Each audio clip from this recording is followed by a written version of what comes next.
The second question is Shafaqat from Canada.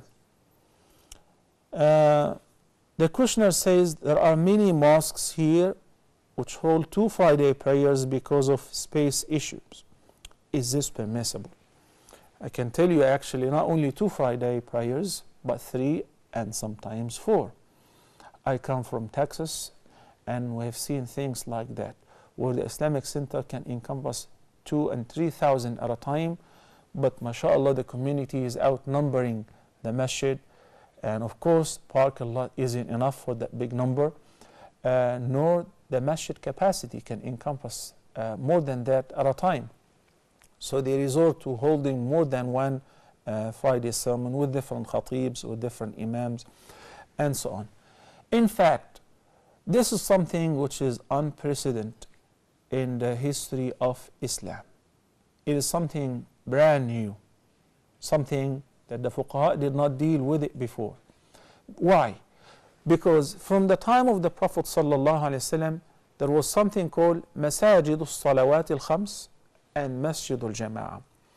Masajid al-Salawat al-Khams, different masajid. There was a masjid for Abu Bakr, masjid for Umar, masjid for Bani Salama, masjid for here and there in remote areas of Al-Madinah to offer the 5 daily prayers in congregation. We know that Mu'adh ibn Jabal, may Allah be pleased with him, used to attend the prayer along with the Prophet ﷺ as a ma'mum.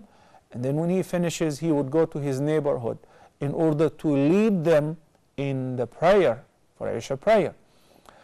But whenever it was Salatul Jumu'ah and the Friday prayer, everybody would leave the masajid and would come to attend the Jumu'ah in the prophetic masjid behind the Prophet ﷺ and would listen to the same sermon. That has happened during the life of the Prophet ﷺ and his successors, the rightly guided Khulafa, and so on.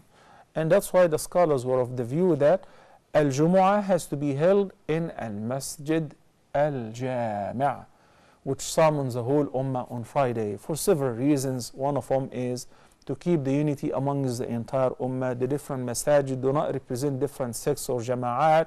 Rather, it's just to make it easier for people to offer the 5 daily prayers with convenience close to their homes or work.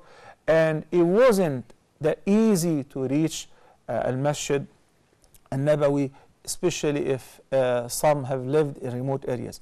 But the narration said that the Prophet ﷺ used to walk from Dhul Hulayfa. Dhul Hulayfa is currently known as Abyar Ali. This is the miqat of Ahlul Medina. To make the ihram for going for Umrah or Hajj, would walk all the way to Al-Madinah. That's a long distance.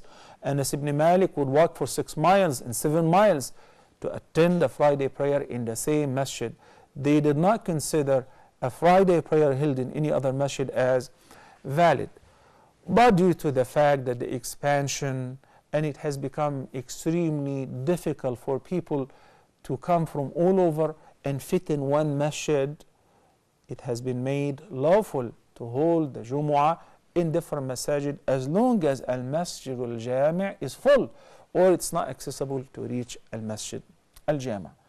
I have read a fatwa by the Fatwa Committee in Mecca that it is not permissible to hold more than one Jumu'ah in the same Islamic center or in the city. And they said this is something which is considered an innovation, and the scholars of this committee suggested that perhaps the Musallin can give a room to each other and so on. But of course I would like to remind my dear respected scholars and the viewers as well, the situation is not like back home. It's not like in Mecca, for instance, where the haram is enough for a few 100,000 people, then all of a sudden 1 million or a couple million people will show up who still can fit. Give me a room, brother, give me a room, sister, and so on, and we'll fit in the masjid and we'll pray in the streets. This is not the case, because each Islamic center is like a business center, has a capacity. If they say 700 people, you're not allowed to fit more than 700 people. You can still a few more, 10, 20, 40 people, 100 people, but we're talking here about thousands. Yes, we used to hold the Jumu'ah and several thousand people will attend. And then soon after they leave, and they leave the parking lot because people have to drive long distances. We're not all living in the same area. And that's why I can perceive what the questioner is talking about in Canada. So it has become a necessity. This is by analogy to if there is a rain, they don't have to pray Jumu'ah, stay in your place.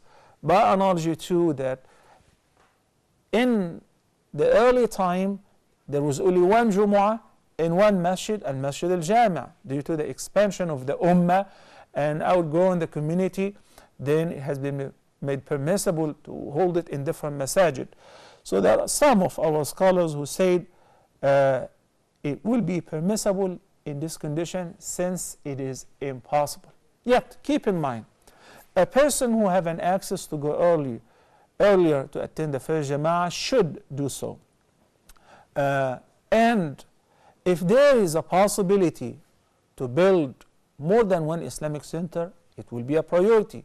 If there is a possibility to hold the Jumu'ah even in parks, but this is the suggestion of the Fatwa Committee, the Permanent Fatwa Committee. But again, sometimes there is an unexpected heavy rain, bad weather that can change and ruin all the plans. It isn't that easy, and we experience this on every Eid Salah. So we hold the Eid prayer in the Asr Dome where 50,000 people will show up, because if we make it in the open, then it rains all of a sudden, we will cancel the prayer. So due to certain circumstances, then some of the scholars said it is permissible. Yet, it is not to be misused, as some people have different jama'at, different ideologies, different manahij, so they hold their own jama'ah behind their own imam. The second jama'ah will be definitely invalid, only for one reason, which is it is impossible to encompass the entire number of the Muslim community in this Islamic center at once. And we should work hard on expanding, buying properties, lots, in order even that Muslims can pray under umbrellas or under the shade in the same center behind the same imam. This is a priority. May Allah make it easy for us. While buying new lots to build Islamic centers, Muslims should have some ambitions. That this is a very potential area, and one day the community will grow, so we can make plans, phase 1, phase 2, phase 3. And I've seen this in Irving Islamic Center in Dallas, Texas. Very beautiful. The community expands at another phase, and so on. That helps the community, that helps the center to encompass and serves a greater number of attendees.